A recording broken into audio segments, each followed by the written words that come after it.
This is my GE Power Flood. It is from the 1980s.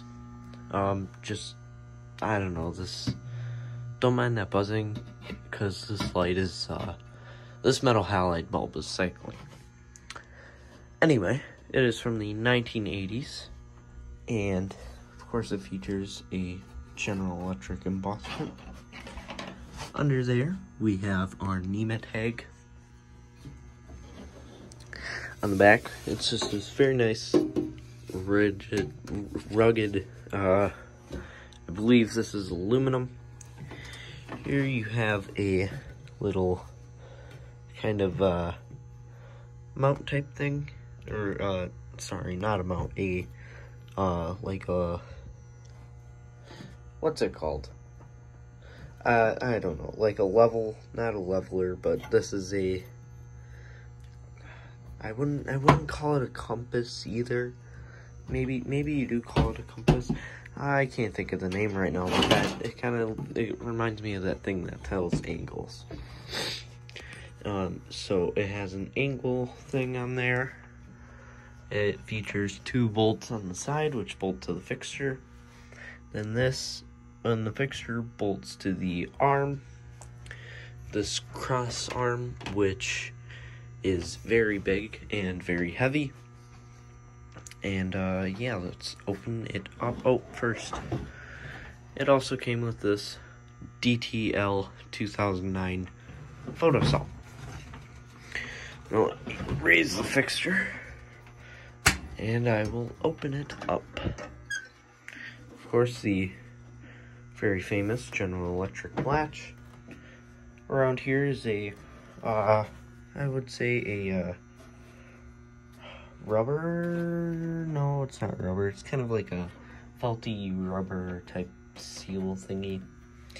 The glass is kind of just glued into place right there, which it says right here you have to replace it with the complete door assembly, not just the glass. Here's our bulb and reflector. This is a newer Sylvania Lumilux 100 watt high pressure sodium bulb.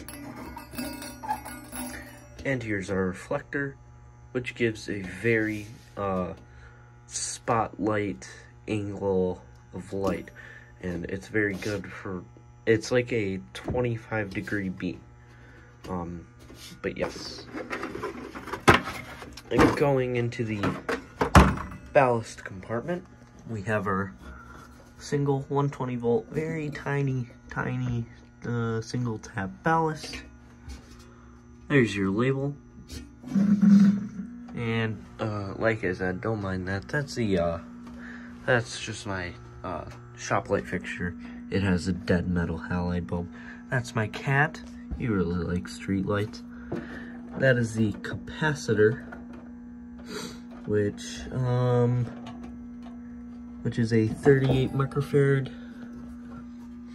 Right there is the igniter, and of course the plastic terminal block.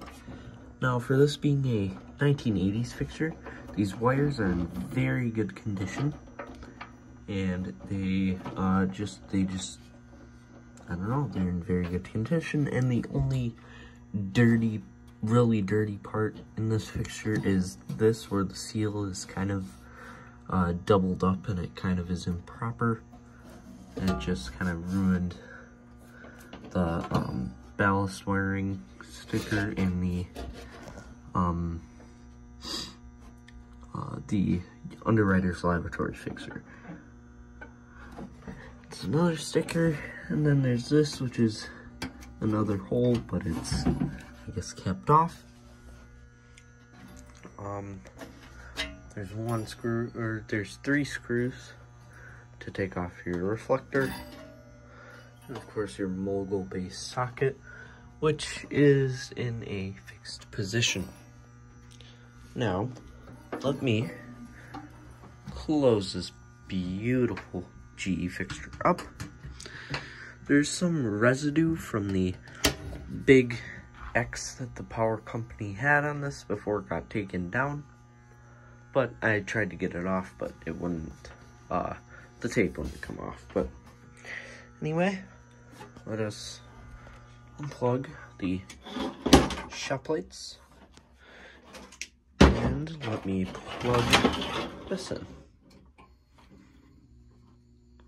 Very cool startup. Let me just get a box so it doesn't short out the photo cell. That works. As I was saying about the beam angle of light as it warms up here, of course a very noticeable gold light that it produces. So about the beam angle, as I was saying before, there it is. That's just this big, well, it's kind of small for the fixture size, but that spot right there, it just creates that spot of light. And I don't know if we can catch we can catch the optics, which it's not bad. This fixture was in a Hindu church parking lot, and it got reported out, burnt out, and taken down. I put a note up on the pole. Power company took it down and left it at the base of the pole for me. And yeah, the ballast is quite quiet because it is only a 120 volt ballast. And yeah, that's really it. This General Electric 100 watt power flood.